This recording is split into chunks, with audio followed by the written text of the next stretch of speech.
मुख्यमंत्री हेमंत सोरेन के दूसरे कार्यकाल में कांग्रेस के कोटे के जो मंत्री है वह कांग्रेस प्रदेश कार्यालय में लगातार जनता दरबार लगा रहे और लगातार जनता की समस्याओं को सुन रहे और उनका निदान त्वरित करने का प्रयास कर रहे। और इसी के तहत आज कृषि मंत्री शिल्पी नेहा तिर्की के द्वारा प्रदेश कार्यालय में एक जनता दरबार लगाया गया, जिसमें फरियादियों ने अपनी फरियाद रखी और मुख्यमंत्री जी ने लगातार समस्याओं को सुना और समाधान के आगे अग्रसर किया। मौके पर क्या कुछ कहा गया, आइए आपको सुनाते हैं। गठित करके जो मेरा बहाली हुआ था उसका भी कागजात मेरे पास है। जो आरक्षण का नियम का पालन किया गया था वो भी कागजात मेरे पास है। लेकिन विभागीय कुछ पदाधिकारी और कर्मचारी को तालमेल करके कोर्ट में उल्टा पुल्टा रिपोर्ट देकर हम लोग पर पेट पर लात मार के और कुछ विचार विमर्श नहीं किया गया। आज तक हमने जितने भी मुख्यमंत्री जी बने उन लोग को दरख्वास्त दिए, जितने पशुपालन मंत्री बने उन लोग को भी दरख्वास्त दिए, सब मिला के 50-60 बार दे चुके हैं, लेकिन कोई सुनने वाला मेरा नहीं। जो कि सुप्रीम कोर्ट का आदेश है कि 10 वर्ष जो लगातार जो सेवा कर लिया उसको हटाने का उचित नहीं है। कब हटाया गया? 2005 में। और तब से उससे पहले आप 18 साल काम 18 वर्ष लगातार सेवा किए। जो मेरे पास डॉक्यूमेंट सारा कागजात अनुबंध पे ना अनुबंध पर नहीं थे, लगातार थे, परमानेंट क्यों? परमानेंट थे। जो आरोप लगा होगा। हाँ, आरोप पूरा क्या लगेगा। जो 400 पोस्ट जो सेंक्शन हुआ उसमें मेरा नाम है, सब प्रक्रिया सही है, लेकिन विभागीय पदाधिकारी और कर्मचारी कोर्ट का आदेश क्या है आपके मामले में? हम कोर्ट का आदेश ये था कि सिरेटी का आधार को देखते हुए 3 महीना के अंदर में लोग को ज्वाइनिंग करवाया गया। कब आया था ये आदेश? ये आदेश आया था आपको 5-6-7 में 2006-7। क्या नाम हुआ आपका? ओम प्रकाश। कहाँ से आए? नामकुल सदाबहार चौक। क्या बोले मंत्री जी से मिले तो? मंत्री जी बोले कि इसके लिए हम विभागीय पदाधिकारी से बात करते हैं। कोर्ट का कागज मांगी है ना कि वो लेते आइए। और ऐसा लगता है कि आपका समस्या का समाधान होगा? अब देखिए, हम लोग तो कर रहे हैं, भगवान जाने फल देते हैं कि नहीं मिलता है। कितने पदाधिकारी और कर्मचारी और कितने भी मंत्री लोग के पास दौड़े, आज तक कहीं कोई सुनवाई तो हुआ नहीं। हो सकता है कहीं कोई सुन ले। अब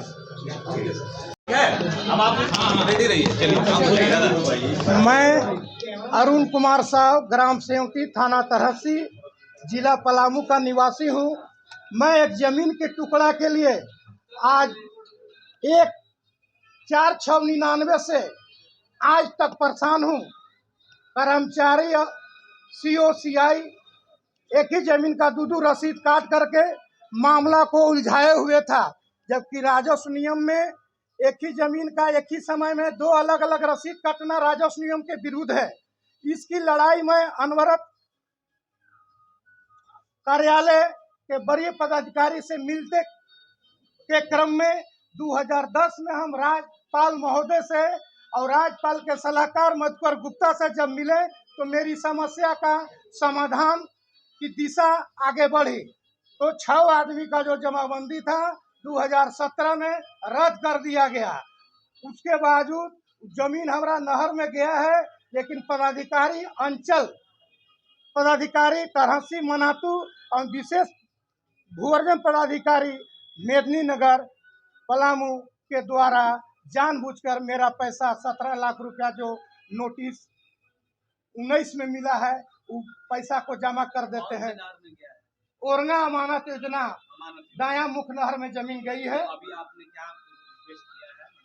हमने माननीय शिल्पा नेहा तिर्की जी से अनुरोध किया है कि आज हम अपनी ही जमीन को जो मुआवजा का राशि का नोटिस हमें 19 में प्राप्त है, उस राशि को जानबूझ करके विशेष भोजन पदाधिकारी एवं कर्मी कोर्ट में जमा कर देते हैं, विपक्षी को खड़ा करके और केस करवा देते हैं टाइटिल में, जबकि जमीन सारा 1982 के केवाला से मुझे प्राप्त है।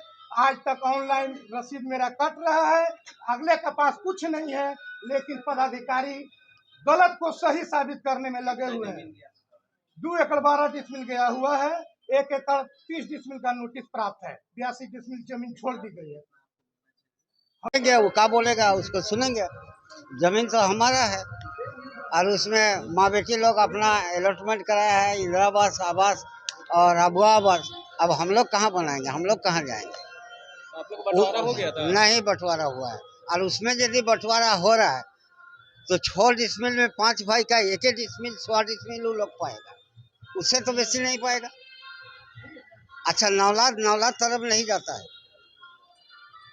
उसका शादीशुदा औरत है आशा देवी, और उसको बुला के यहाँ अबू आवास अलॉटमेंट कराया। अब हम लोग इधर उधर रहते हैं, हम तो रांची में रहते हैं, यही हालत है हम लोग के पास। आज 6 डिसमिल जमीनें हैं हम लोग के पास।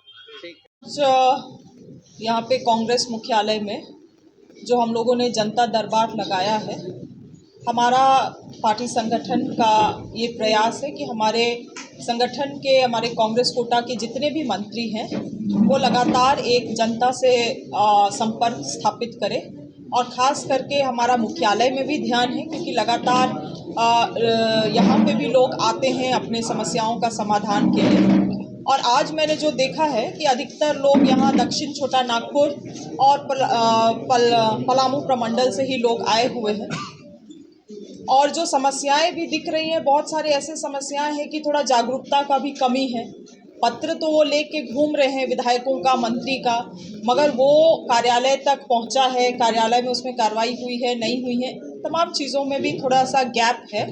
इसके अलावा बहुत छोटी छोटी भी चीज़ें हैं, बड़ी समस्याएं भी हैं, चाहे वो मुआवजा का मामला हम लोग देख रहे हैं, ज़मीन संबंधित मामला है, एनटीपीसी का मुआवजा का संबंधित मामला है, बहुत ऐसे बड़े मामले भी हैं, छोटे छोटे हैं, जैसे अबुआ आवास का मामला हो या किसी का गंभीर बीमारी उपचार का मामला हो, वैसी चीज़ों के लिए भी लोग यहाँ पे आ रहे हैं। इससे अहम चीज़ ये है कि हमारा जो संगठन है, इस संगठन को भी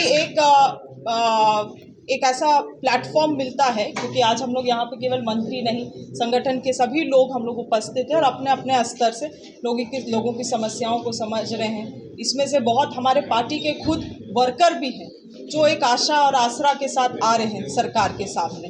तो ये बहुत अच्छी पहल है और लगातार हमारा ऐसा प्रयास रहेगा कि कुछ कुछ महीनों के अंतराल में हम लोग इस कार्यक्रम को इस मुख्यालय में करें, और आवश्यकता पड़ेगी तो अन्य जिलों में भी जाके ये कैंप हम लोग लगाएंगे। तो मैडम, ये अधिकार हम लोग को पता नहीं लगता कि साइबर काटिंग होता है। अगले साल अगस्त तो हम लोग की 19-30 में केस की, हम लोग को जब पता चला 5.5 लाख मेरा घर भी था, आपके सारा पैसा कर्ज ले लेकर के हम लोग डाले। जब हम लोग मतलब पैसा डालने नहीं सके, जब अपना 11 सबसे ले लेकर के डालते गए हम लोग, जब हम लोग नहीं डालने सके पैसा, तो मेरे हस्बैंड घर छोड़ के निकाल गए। अब तो आज नहीं डालेंगे, मेरा फोटो वायरल कर देगा, रोज बोलते ना हम लोग आज डाल देंगे फोटो, आज पैसा नहीं डालिएगा तो आज हम लोग डाल देंगे। तो हम लोग को समझ में नहीं आता। आज तो रिंग टोन डाल दिए तो सबको समझ में आ रहा, अगले साल तो नहीं समझ में आ रहा मैडम क्या चीज़ है। हम लोग लग रहा है ब्लैकमेल कर रहे हैं और घर में आप लोग केस किए थे। हाँ, तो हम लोग को जब मेरे हस्बैंड घर से बाहर चले गए ना, आप सब जान गए, अपने घर बीत गया, 14 लाख का कर्ज। हम लोग खुद जैसे तैसे जिंदगी काट रहे थे मैडम, जैसे मतलब जिंदगी चल रहा था, एक कमाने वाला 6-7 खाने वाला था, तो जिंदगी चल रहा था, लेकिन 14 लाख का कर्ज लेके मेरे हस्बैंड डिप्रेशन का पूरा शिकार, काम भी छूट गया। जो लोग उसमें संलिप्त था वो लोग कुछ जांच हुआ उसमें? हाँ, सुनिए ना मैडम, तो वहाँ मेरा 2,67,000 होल्ड हुआ है, 1,11,000 उसी टाइम गिरा था।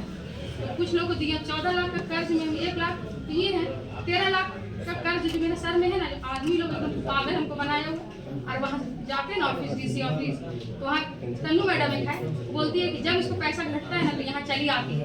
मेरा पैसा घटा मैडम, वहाँ होल्ड करवाए, हम होल्ड करवाए और कोर्ट से रिलीज भी करवाए, कोर्ट से हम जज से रिलीज भी करवाए। वो पैसा तो मेरा होना चाहिए ना, वो पैसा मेरे पास आना चाहिए फ़ोन में, कम से कम कुछ मेरा हेल्प होता है। जब जाते तो मैडम हमको खटक के निकाल देती है। कोर्ट भी गए थे? कोर्ट में गए मैडम, पैसा कुछ होल्ड हुआ है, कुछ होल्ड हुआ है ना, तो उसको रिलीज भी करवाए। 2,67,000 उतना को होल्ड किया था। हाँ, उतना को होल्ड किया है, लेकिन 1 लाख ही 11,000 या 12,000 गिरा है मेरे पास में। और